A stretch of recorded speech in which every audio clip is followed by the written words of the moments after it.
शांति कैसे मिलती है। जो लोग काम को बोझ समझते हैं उन्हें सुख शांति नहीं मिल पाती है। काम को कर्तव्य समझना चाहिए। कुछ लोगों को कड़ी मेहनत के बाद भी सुख शांति नहीं मिल पाती है। जो लोग काम को बोझ समझकर करते हैं उनका मन अशांत ही रहता है। इस संबंध में एक लोक कथा प्रचलित है। पुराने समय में एक राज्य में अकाल पड़ गया। वहाँ के राजा को बहुत नुकसान हुआ। उसे प्रजा से लगान नहीं मिल पाया। राज्य चलाने के लिए राजा के धन भी नहीं बचा था। राजा को ये भी चिंता थी कि पड़ोसी राजा हमला न कर दे। राजा ने एक बार अपने कुछ मंत्रियों को उसके खिलाफ षड्यंत्र रचते भी पकड़ लिया था। इन सारी परेशानियों की वजह से राजा रात भर जागते रहता था। उसकी नींद उड़ गई थी। राजा को कई पकवान परोसे जाते लेकिन वो खा नहीं पाता था। उसे भूख नहीं लगती थी। उस राजा के शाही बाग के एक माली था। राजा रोज उसे देखता था। वो प्याज और चटनी के साथ रोटियां खाता था और हमेशा खुश रहता था।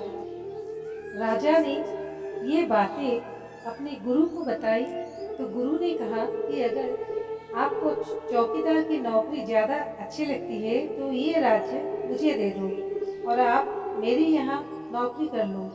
मैं तो ठहरा साधु, मैं आश्रम में ही रहूँगा, लेकिन इस राज्य को चलाने के लिए मुझे एक नौकर चाहिए। आप पहले की तरह ही महल में रहे, राज सिंहासन पर बैठे और राज्य चलाए, यही आपकी नौकरी होगी। राजा ये बातें सुनकर खुश हुआ और उसने गुरु की बात मान ली। अब वो अपने काम को नौकरी की तरह करने लगा। फर्क कुछ भी नहीं था, काम वही था। लेकिन अब राजा जिम्मेदारियों और चिंता से लदा हुआ नहीं था। कुछ महीनों बाद उसके गुरु आए।